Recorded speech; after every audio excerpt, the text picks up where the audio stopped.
Hello students, in this video we will study about atomic and ionic radius of d block elements or transition metals. So atomic radius already we have studied in the first PUC. The distance from center of the nucleus to the outermost shell of an atom is called atomic radius or atomic size. So once more I will repeat, the distance from center of the nucleus to the outermost shell of an atom is called atomic radius or atomic size. So it is measured in picometer or angstrom. It is measured in picometer or angstrom. And factors affecting the atomic radius are, as already we have studied, that is the nuclear charge, then number of shells, then last one, shielding or screening effect. So you can see here the first transition series, that is a 3D series, scandium to zinc. Scandium to zinc, the atomic radius is given in the picometer. Now see 144, 132, 122, 118, 117, 117, 116, 115, 117 and zinc is 125 picometer. Now if you observe the atomic size of the element of 3D series gradually decreases up to chromium. So scandium to chromium it is decreased and then remains almost constant for few more elements. So see from chromium to up to copper you see approximately it is constant and then increases slightly towards the end of the series. You can see the atomic radius first it is decreases up to chromium. So atomic radius decreases up to chromium, scandium, titanium, vanadium, chromium. So after chromium it is almost constant or approximate same up to copper. Then from copper onwards it goes on increases. Now the reasons for this, now see initially the atomic size decreases. Atomic size decreases due to what? Atomic number increases. If the atomic number increases, electron also goes on increases. If the electron goes on increases, then nuclear charge also increases. So nuclear charge increases, then atomic size goes on decreases. Then second point. So then chromium to copper it is almost constant or approximately it is having same value because whatever the nuclear charge is there, that nuclear charge is balanced by repulsive force. It is developed by the pairing up of electron. So what happens after chromium, manganese onwards, the electron pairing takes place. That electron pair will develop the repulsive force. That repulsive force will balance what? Nuclear charge. That's why approximate the atomic size is same, chromium to copper. Then finally from copper to zinc it is increased because the repulsive forces of the period, the respective paired electrons, because zinc is a completely filled electron. So completely filled means more paired electrons will be there. So paired electrons increases and the paired electron completely oppose the nuclear charge. The paired electron completely oppose the nuclear charge. Hence the orbital slightly expand. Then atomic size goes on increases. Now see ionic radius that is also given in a picometer. If the d block element or a transition metal, if it get converted into +2 oxidation state and +3 oxidation state. So as already we have studied the atomic radius, so across the period it goes on decreases. So here +2 oxidation state atomic radius also it goes on decreases up to zinc. Then in +3 oxidation state also it goes on decreases. Now here mainly in general ionic radii decreases with increase in the oxidation state. See oxidation state +2 and +3 if you compare, you see titanium you see. So +2 oxidation state atomic radii is 90 picometer, but +3 oxidation state is 76. Same way vanadium +2 oxidation state is 88, +3 is 74. Okay, atomic radii, that is nothing but here ionic radii comes. So ionic radii decreases with increase in the oxidation number. If oxidation number is more, then atomic radii is less. For the same oxidation state, the ionic radii generally decreases with increase in nuclear charge in a given transition series. So across the period it goes on decreases. The gradual decrease in ionic radii in a going from titanium +2 copper +2 ion in a due to the increase in the effective nuclear charge, because atomic number increases electron goes on increases, even the effective nuclear charge increases. That's why the ionic radii also goes on decreases. So plus 2 and plus 3 oxidation state, if you consider, ionic radii of the transition elements are smaller than those of representative elements of the same period. Now, in the same period, if you consider S block and P block elements, the same oxidation state, if you consider, the ionic radii of representative elements means S block and P block elements, ionic radii is less than what transition elements. Next one, that is nothing but formation of colored compounds. The reasons and explanations why the D block elements or transition metals form the colored compounds. Why they will form a colored compound, the reasons and explanation. Now see students, zinc sulfate is a colorless, and potassium dichromate, it is a orange color compound and orange color crystal. Copper sulfate, it is a blue color, and potassium permanganate, actually it is a black color crystals, but when you dissolve in a water, it appears pink color. It appears pink color, you can see here. So color in D block elements. So first we will see the wavelength of the light. If the wavelength of the light between 8000 angstrom to 1000 angstrom, then the light will fall in visible region and ultraviolet region. So 8000 angstrom to 4000 angstrom, it falls in the visible region, and 4000 angstrom to 1000 angstrom, it will fall in the UV region. If you pass the light, white light, if you pass into the prism or polarizer, so that white light will appear into different colors. So when it is passed through prism, then the white light will be converted into different colors. That color we will call it as Webjor. So in that violet, blue, indigo, green, yellow, orange, red, 7 colors are there. So these whatever colors we are observing, these colors will fall in the visible region. Means the frequency or you can say wavelength, that is 400 to 800 nanometer, either 4000 to 8000 angstrom. So Marshall wheel. So in this wheel already we have observed 7 different colors when you pass into the prism. So violet, blue, indigo, green, yellow, orange and red. So if you arrange the different colors in a simple one wheel, so that wheel we will call it as Marshall wheel. So in that violet color is there, blue color is there, green color is there, yellow, orange and red is there. So in this we have to remember the complementary colors. So violet color complementary color is yellow, violet color complementary color is yellow, blue color complementary color is orange, and green complementary color is red. We have to remember violet complementary color is yellow, blue complementary color is orange, green complementary color is red. Now we are not taken here indigo, because indigo is nothing but it's a combination of violet and blue. So violet color and blue color together, it gives rise to indigo color. That's why we left here indigo. So only 6 colors with complementary colors shown here. Then next, take a solution which contains D block elements or transition metals. Now here I am explaining why D block elements form colored compounds. Now see, if the light falls on the solution, that is a visible region, that is 4000 to 8000 angstrom. Okay, so that light, if it falls on the solution or incident on the solution, that incident light falls on the solution. So solution will absorb the light and it is transmitted. So whatever the transmitted light is there, so visible region means it may be violet color, it may be blue color, or it may be yellow color, or it may be red color, or it may be orange color. So already we have seen 6 colors with complementary color.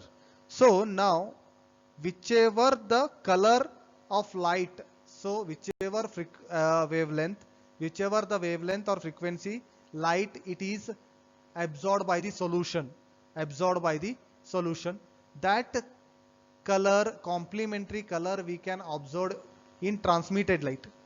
So due to absorption of light, the D block elements or transition metals form colored compounds. That is also visible region light they will absorb.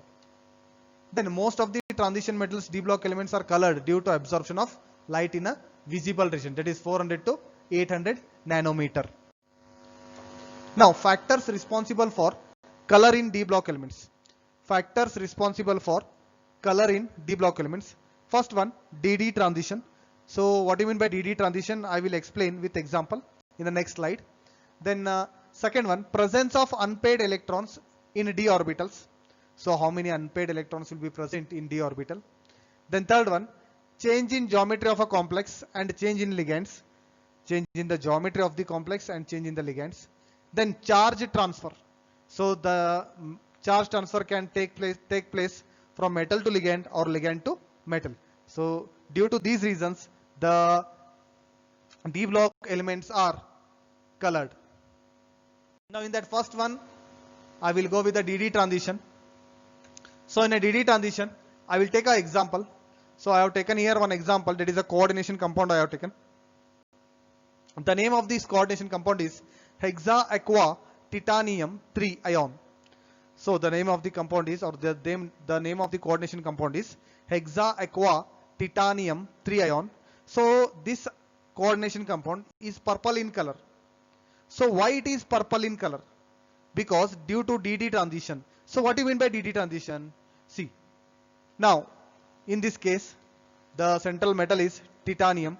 So atomic number of titanium is 22. If you write the electronic configuration with respect to noble gas, argon is 18, 3d2 4s2, 3d2 4s2. Now if you calculate the oxidation state of the metal in this case, so water is a neutral ligand, water is a neutral ligand, so charge is 0, so 6 into 0 is 0, but the whole coordination sphere is having the charge plus 3. That's why titanium will get plus 3 oxidation state. That's why, so if you write the electronic configuration, then you have to remove 3 electrons. So then if you remove the 3 electrons from titanium, so what happens? Then the electronic configuration of titanium plus 3 is argon 18, 3d1, 4s0. So only one electron is there in a 3d. So students, you take the energy level here, consider the energy level of d orbitals. So there are 5 d orbitals. One is dxy, dyz, dxz, dx square minus y square and dz square. So already we know in the given complex titanium plus 3 oxidation state is there. That's why only one electron is filled in the d orbital, that is in dxy. So it is a energy level. So all 5 orbitals are in the same energy. So in a degeneracy level also, the 5 orbitals are having same energy. So when the ligand approaches the metal, so here titanium is a metal and ligand is a water. There are 6 ligands are there. So when water molecule just approaches the metal or ligand approaches the metal, whatever the degeneracy level is there, that will break. Means the d orbital energy level, whatever it is same for 5 orbital, it will break and it will split into different energy levels. In this case, dx square minus y square and dz square will move to the higher energy level, and dxy, dyz, dxz will come to the lower energy level. So dx square minus y square and dz square together, we will call it as Eg, and dxy, dyz and dxz, we will call it as T2g. We will call it as T2g. Now there is a one electron in a lower energy, that is nothing but in dxy. Now what happens when the light, which is a visible region light, let us consider the 500 nanometer light, if it is absorbed by the compound. If 500 nanometer light is absorbed by the compound, then what happens? Whatever the electron present in the T2g, whatever the electron present in the T2g means lower energy, it will move to the higher energy level. It will move to the higher energy level. Means one of the d orbital to another d orbital. T2g to Eg. T2g is nothing but here also we are having d orbitals only. Eg also we are having d orbital only. So in Eg, dx square minus y square and dz square, those two are also d orbitals, and T2g, dxy, dyz, dxz. So these are also d orbital. Now electron is moving from one d orbital to another d orbital, means lower energy level to higher energy level. Okay, now what happens? The transmitted light, whatever is there, that we can observe here complementary color. So when the 500 nanometer is there, that is nothing but the color of the light is green and yellow is absorbed. So the green and yellow is absorbed means the transmitted light, the complementary color of green and yellow, we can observe there. So complementary color of green is red and yellow is violet. So red plus violet, it is nothing but the complex it shows purple color. So that's why hexa aqua titanium 3 is a purple color. The transition of one unpaired electron from lower energy to, that is a T2G level, to higher energy level EG is called DD transition. So T2G to EG, one d orbital to another d orbital. That is only DD transition. Next one, catalytic property. So transition metals or d block elements will act as a catalyst. So most of the d block elements will act as a catalyst. So why, we will study in this slide. So catalytic properties of d block elements. So what do you mean by the catalytic property? So d block elements will act as a catalyst. So catalyst means a chemical species which can alter the rate of reaction. So which may increase the rate of reaction or which may decrease the rate of reaction without undergoing any change in its composition, and is obtained after the reaction is known as a catalyst. So catalyst will be remains same when you are taking the starting and after product formation also there will be no change in the composition. So catalyst will alters the rate of reaction which may increase or which may decrease. Now the majority of d block elements behave as a catalyst. This is because the following reasons. So one is they have partially or incompletely filled d orbital. Then second one, they show variable oxidation state. Already we know d block elements show variable oxidation state because the energy difference between 4s and 3d is very small. The electron present in 4s and 3d will participate in the bonding. Hence the d block elements are having variable oxidation state. Due to variable oxidation state, and they form intermediate complex and which lowers the energy of activation. So if the d block element act as a catalyst, the catalyst will give the surface to the reacting species. So on that surface what happens, there will be formation of intermediate. So that intermediate lowers the energy of activation. So this is also reason why the d block element will act as a catalyst. Now some of the examples for a catalyst. So in the decomposition of potassium chlorate into potassium chloride and oxygen, we are using manganese dioxide. So in this case manganese is a d block element here. Then in hydrogenation of oils, so we are using nickel as a catalyst. Then in the manufacture of ammonia by Haber's process, that is from nitrogen and hydrogen gas. So in this case also we are using iron, that is a powdered iron is a catalyst. So iron is a d block element. In the manufacture of sulfuric acid, that is a contact process. So in the contact process, in the manufacture of sulfuric acid also we are using the catalyst, that is a d block element, that is platinum, that is a powdered platinum. Then in the conversion of sulfur dioxide to sulfur trioxide, so in contact process only, in the preparation of sulfuric acid only, SO2 into SO3, there we are using vanadium pentoxide. So vanadium is a d block element. Next, hydrogenation of unsaturated hydrocarbons. So in the first BC you already learnt for the conversion of alkene into alkane or alkyne into alkene or alkyne into alkane. So there also we are doing hydrogenation. So that is unsaturated hydrocarbons to saturated hydrocarbons. There also we are using the palladium, platinum or nickel catalyst. So these are the examples. The d block elements will act as catalyst. So here see how the d block element will act as a catalyst. Now reacting species are there. Whatever green color in the ball I have shown, that is a reacting species. Now catalyst is there. See, I have written here. So catalyst only provides the surface for the reacting species. So first what happens? The reacting species come on the surface of the catalyst due to adsorption. Now what happens? The catalyst surface is now filled with the reacting species, and there the reacting species will form the intermediate complex. So large of heat will be evolved. That's why the energy of activation will be lowers. Then this activation energy lowers whatever the intermediate is formed. That intermediate, when it is reacted with base, then or you can give the heat, what happens? The intermediate complex will form the product and the reacting as it is without change in the composition. So this is the with the diagram they have shown how the d block elements will act as a catalyst.